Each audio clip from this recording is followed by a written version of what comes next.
Bonjour à tous, j'espère que vous allez bien. Je vous retrouve aujourd'hui pour vous présenter ma pile à lire de Noël.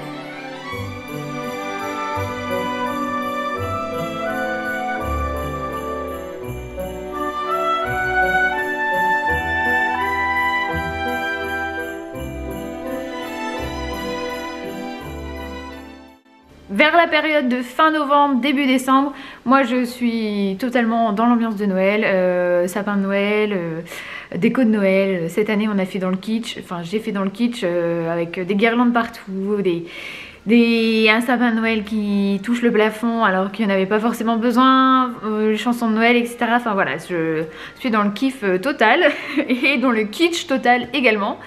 J'ai également déjà regardé les films de Noël. Très tôt d'ailleurs, même début novembre, enfin voilà, c'est du grand n'importe quoi. Et tout naturellement, je me suis forcée quand même un tout petit peu, hein, mais c'est très vite venu à moi, le fait de devoir, c'est vraiment un besoin, lire des ouvrages portant sur le thème de Noël ou sur l'hiver ou dans l'ambiance neige, etc. Je vais vous présenter ça maintenant.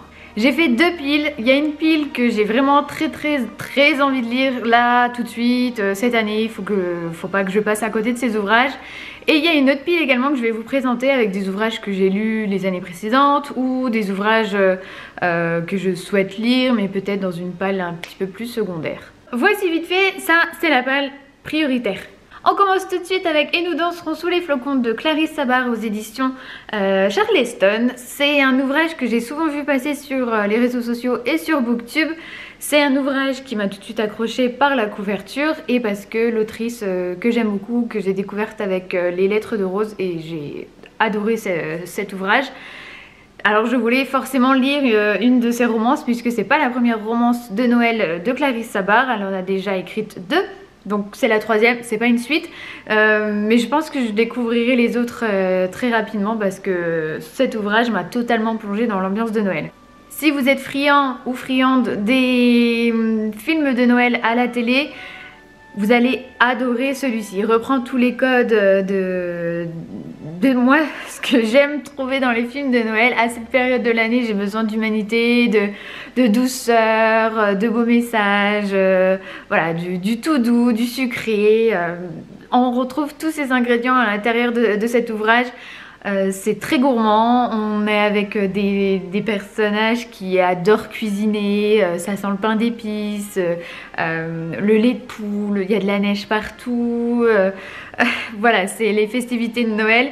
Et également on a aussi un personnage, donc Valentine, qui... Tout va pas très bien au début de l'ouvrage puisqu'elle se fait larguer, c'est la première page, hein. Et elle décide de retourner vivre dans le village de son enfance où vivent également ses parents. Et donc tout le monde se connaît dans ce petit village, elle n'imagine vraiment pas pouvoir trouver un homme, remonter la pente. Son fils va pas s'y faire du tout à ce village-là paumé alors que lui il est adolescent et il doit aller à l'internat. D'ailleurs avec ce jeune il y a aussi plein de sujets qui sont mis en avance. Enfin voilà, je trouve que c'est parsemé de sujets super intéressants dont on a besoin à cette période de l'année, on va lire ça comme ça, de se poser, de se recentrer sur soi, de trouver de l'espoir, d'ouverture d'esprit, etc. Voilà, et plein de bons sentiments. Certains diront que c'est peut-être un peu niais, mais moi j'ai besoin de ça à cette période de l'année et d'autant plus cette année-là. Le second ouvrage que je suis en train de lire actuellement d'ailleurs, c'est Vous faites quoi pour Noël, on se marie de Karine Pente aux éditions Michel Lafon. Alors c'est un tome 2 entre guillemets, puisque... Oula, je vais tout tomber. Puisque le tome 1 c'est Vous faites quoi pour Noël, toujours de Karine Pente, toujours dans la même maison d'édition. Si ça vous intéresse, sachez juste que le tome 1 est sorti en poche chez Pocket. Donc voilà, c'est possible de le trouver également moins cher dans une autre édition, mais la couverture n'est pas pareille. Donc je suis en train de continuer ma pile à lire de Noël avec cet ouvrage. Donc c'est le tome 2, on retrouve les mêmes personnages. Mais ça reprend également des informations du premier tome, donc on n'est pas forcément perdu. On sait qu'ils se sont rencontrés parce qu'ils ont formé une sorte de pacte. C'était assez cocasse, puisqu'elle s'est envoyée en l'air dans un souterrain, enfin dans un parking souterrain, et elle ne savait plus que les caméras étaient mises en marche à ce moment-là. Donc elle va faire en sorte que les vidéos soient supprimées.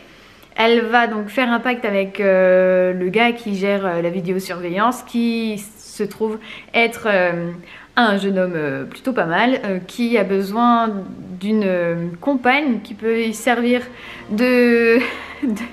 qui puisse servir un petit peu de... comment dire, ses parents sont un peu chiants en période de Noël, ils veulent tout le temps qu'il trouve une femme, etc. Donc au moins elle va jouer cette comédie-là. Et je vous laisse deviner, vous verrez bien dans le tome 1, mais on les retrouve dans le tome 2. Donc je ne sais, voilà, on est toujours à Santa les deux sapins. J'ai lu 3-4 pages pour le moment, donc c'est vraiment le tout début. Très exactement, j'en suis à page 17, donc voilà, je peux pas vous en dire grand chose. D'après ce que j'ai pas lu la 4e de couverture, mais je crois pas que On se marie, ça c'est pour eux. Je ne suis pas sûre. Mais voilà, je sais que je vais aller encore dans un ouvrage qui va me faire beaucoup rigoler, parce que Karen Pond, je viens d'en lire un autre d'elle, d'ailleurs ces derniers mois. Et on retrouve toujours la même patte, il y a beaucoup d'humour, c'est frais, ça nous emporte, comédie romantique de Noël ou pas. Karen Pond, elle a vraiment, elle sait tirer les bonnes ficelles pour nous emporter dans des ouvrages hilarants. Quand je suis passée à la librairie il y a peu de temps, je me suis pris cadeau de Noël de Colette, un tout petit livre de poche, comme vous pouvez le voir. Il est très très beau, j'aime beaucoup la couverture. Et en fait, ça reprend de 1909 à 1948 des textes publiés dans la presse par Colette, donc sur Noël et le jour de l'an. Et a priori, c'est très très beau. Donc voilà, c'est écrit très très gros, comme vous pouvez le constater. Oui, j'allais dire, on a des petites des illustrations aussi, enfin des photos. Hop, encore là, vous voyez, c'est vraiment écrit très gros, ça va aller super vite. Et j'avais envie d'avoir de courts textes sur Noël. Alors je sais qu'il y a énormément de nouvelles qui sortent, la team Romcom chez Charleston, etc. J'avais aussi hâte et très envie de lire ce recueil de nouvelles, mais il faut faire un choix. Et cette année, je me suis aussi acheté Winter House Hotel, donc de Ben Gutterson, au livre de poche jeunesse. Il vient de sortir en poche, le tome 3 vient de sortir en grand format. C'est de la littérature jeunesse et voilà, j'ai une amie qui adore cette saga. Ça me donne très envie, ça se passe dans un manoir en hiver à la période de Noël. Enfin dans un manoir, ils disent hôtel, mais moi j'imagine un manoir, je sais pas pourquoi, on verra bien. Donc à la période de Noël, et je vais le garder pour très bientôt, où j'aurai besoin de pas trop c'est pas me concentrer, mais j'aurais besoin que les choses ne se passent pas forcément dans le réel, d'avoir un petit peu de magie, parce qu'a priori des mystères sous sa surface dorée, un livre magique et une chasse au trésor. Voilà, moi ça me tente bien et je pense que ça va faire le job. En plus voilà, je vais pouvoir l'emmener partout parce qu'il est flex et ça va être très intéressant, très important pour les futures semaines qui vont venir pour moi. Je vous présente vite fait la seconde palle. Là je vous présente donc deux ouvrages de Mary Higgins Clark écrits avec Carol Higgins Clark. Alors ils sortaient très régulièrement au moment de Noël, mais maintenant je crois que je pourrais plus vous en dire un traître mot. En fait c'est vraiment naze, donc je vous mettrai les liens et vous regarderez si vous tente. Mais si j'ai le temps, j'aimerais bien les relire. Pourtant je les lisais régulièrement, c'est-à-dire que je pense que chacun j'ai dû les lire 2 fois, mais je pense que ça fait très très longtemps que je ne les ai pas lus. Donc voilà, nous avons Le Mystère de Noël et 3 jours avant Noël. Un ouvrage que je lis pratiquement tous les ans. C'est La véritable histoire de Noël de Marco Leno, donc chez Michel Lafon Poche, en couverture toute flex comme ça. J'aime beaucoup. Alors je vous l'ai déjà présenté dans des posts Instagram, alors peut-être pas l'année dernière, il y a 2 ans, je ne sais plus. C'est ma maman qui me l'a acheté, donc c'est aussi pour ça que je l'aime beaucoup et que j'aime bien l'avoir à chaque fois à la période de Noël. Donc cette année je vais le relire également. Parce que c'est une histoire toute douce sur la légende du Père Noël. Alors c'est pas vrai, hein, on n'est pas dans tout ce qui est un peu religion, etc. Mais l'histoire est vraiment toute douce. Un enfant orphelin et on va voir qu'au fur et à mesure il va créer des jouets et la légende va se créer également grâce à ces petits jouets et grâce à ce jeune garçon. Voilà, c'est très beau, moi ça me plonge dans l'ambiance de Noël, dans l'ambiance magie de Noël également. Je sais par contre qu'il n'est plus disponible en format papier, il est disponible en format numérique, peut-être en occasion, je ne sais pas. Et encore, je suis pas sûre qu'on puisse le trouver facilement, mais si vous aimez lire en numérique, franchement n'hésitez pas. J'ai eu envie de lire. On fait la chanson ou pas? La la la la la la la de Émilie Chazeran aux éditions Sarbacane. Je l'ai choisi parce que nous avons des petits gâteaux de Noël, des petites étoiles, on a la chanson de Noël, c'est des candy cane aussi et voilà, c'est juste pour ça que je l'ai choisi. Je me suis dit il va être parfait pour l'ambiance de Noël, faire des gâteaux, chanter, etc. Je sais qu'on en a beaucoup parlé fut un temps sur les réseaux sociaux, alors mais là je pourrais plus vous en dire un traître mot, je ne sais même plus de quoi ça parle, mais je l'ai quand même mis dans ma palle. Les 2 autres ouvrages sont beaucoup moins fun. On en a un tout petit, donc c'est de Maxence Fermine, et le titre c'est Neige, donc je pense que vous avez tout de suite compris pourquoi je l'avais choisi dans cette deuxième pile à lire un peu hivernale, neige, etc. parce que le titre tout de suite forcément il fait penser à la neige, mais on n'est pas du tout dans quelque chose a priori de tout doux, etc. hein. Il veut devenir poète, il sera poète contre la vie de son père. On est au Japon, l'art du haïku. Et il plane une image obsédante d'une femme disparue dans la neige. Voilà. On va voir ce que ça va donner. C'est tout petit. Pareil, hein, il n'y a pas beaucoup de choses à lire à chaque fois, mais je pense que ça va être une très bonne lecture parce que Maxence Fermine. Et enfin, la dernière, je pense qu'elle n'est pas du tout, mais pas du tout dans l'ambiance de Noël. Alors là, oubliez les petits gâteaux, la neige, etc. hein, parce que c'est Je suis une fille de l'hiver, donc de Laurie Anderson, je ne prononce pas bien, donc chez La Belle Colère. Vous savez, ce sont les ouvrages un peu en papier recyclé, on dirait comme ça, enfin cartonné, je sais pas comment dire, mais j'avais craqué fut un temps pour cette collection là. Mais là, à part le fait que ce soit marqué hiver, c'est tout ce qu'on va trouver d'hiver en fait, hein, parce que là on n'est pas du tout dans quelque chose de fun, hein, parce qu'on est sur une course morbide à la minceur, hantée par les souvenirs, un long monologue intérieur poétique et fiévreux.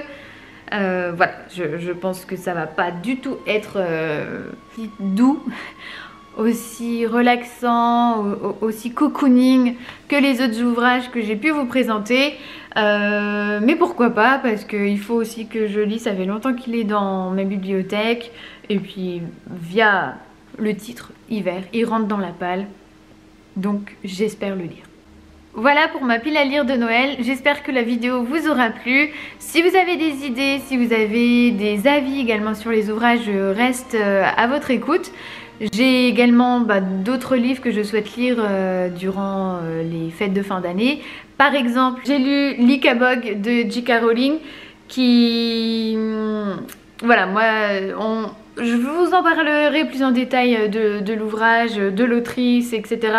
Mais moi, quand je vois J.K. Rowling, je vois surtout Harry Potter, cœur bas. Je ne vois pas les polémiques, etc. Mais voilà, ça c'est un autre thème dont on pourra parler, mais sur les réseaux sociaux. Là en l'occurrence, moi quand j'ai vu l'Ikabog avec la couverture qui, on va pas se mentir, est très jolie, j'ai craqué. Donc je me le suis acheté en version classique. Il est très très beau à l'intérieur. Au lieu d'avoir les illustrations des enfants au début de chaque chapitre, vous les avez à la fin. Également la couverture est flex et souple et pas en hardback comme la version de luxe. Je vous montre également la quatrième de couverture. Voilà, on a un petit peu du vernis comme ça. Enfin, c'est vraiment super beau. Moi, ça m'a replongé un petit peu. C'est une Madeleine de Proust en fait pour moi. Moi, c'est me dire que j'allais peut-être retrouver l'univers Harry Potter qui allait me plaire, etc. Moi ça m'a donné envie de lire cet ouvrage. Je vous dis pas si cet ouvrage m'a plu ou non, je vous en parlerai sur les réseaux sociaux et sur le blog et j'espère en vidéo. Mais moi quand je vois J.K. Rowling, je vois pas du tout la nana, je vois pas du tout l'autrice en fait. Moi je vois limite plus Daniel Radcliffe, Harry Potter en image, vous voyez. Des souvenirs d'enfance, la première personne qui m'a offert le tome 1 d'Harry Potter. Voilà, moi c'est tout ce que je vois. C'est peut-être bête et je pense qu'il faudrait que je pense autrement. Mais j'avoue que je n'ai pas pu résister à l'achat de l'Ikabog qui a été une lecture retour aux sources, retour voilà, à mon enfance là durant cette semaine, même ces derniers jours en fait, puisque je l'ai terminé hier. Voilà, c'est une lecture doudou. Parce que ça me refait penser à des souvenirs de moi en train de lire Harry Potter, etc. quoi. Et je vous donne mon avis très bientôt sur les réseaux sociaux. Sur ce, je ne vous embête pas plus. Je veux par contre savoir ce que vous allez lire pour les fêtes de fin d'année. Je sais qu'il y a les nouvelles de la team Romcom par exemple, que j'ai très envie de lire. Je ne sais pas si je vais craquer, je vais déjà lire ça. Et ensuite, on verra si j'ai encore le temps de me plonger dans l'ambiance de Noël ou pas. Si vous avez des recommandations d'ouvrages de Noël à lire, je suis preneuse avec grand plaisir. J'ai aussi acheté 2 ouvrages jeunesse avec le petit hérisson. Je ne sais pas si ce sont des choses qui vous intéresseront, mais je vous les présenterai dans une vidéo peut-être plus littérature jeunesse. Même s'il y a plein de flocons, ça parle de sapin, etc. Et je vous présenterai ça une prochaine fois. Donc voilà, je reste à votre écoute, à l'écoute de vos conseils. Et si vous avez des questions par rapport à ces ouvrages, n'hésitez pas. Je vous mets également les liens de chaque ouvrage en barre d'infos. Parce que comme les livres sur Mary Higgins Clark, je ne m'en souviens plus du tout. Mais comme ça, vous pourrez avoir un peu plus d'informations et j'espère les lire cette fin d'année. Je ne vous embête pas plus, je vous remercie d'avoir regardé cette vidéo, je vous souhaite de très bonnes lectures dans l'ambiance de Noël ou pas, parce que vous pouvez aussi ne pas aimer les fêtes de Noël, l'ambiance de Noël, les livres et les films de Noël, tout ça n'est pas la tasse de thé de tout le monde. Donc je vous souhaite aussi de très bonnes lectures autres que dans les thèmes de Noël, de la neige et de l'hiver. Et je vous dis à très bientôt sur les réseaux sociaux, sur le blog ou en vidéo, très bientôt j'espère. Bonne journée à vous, au revoir.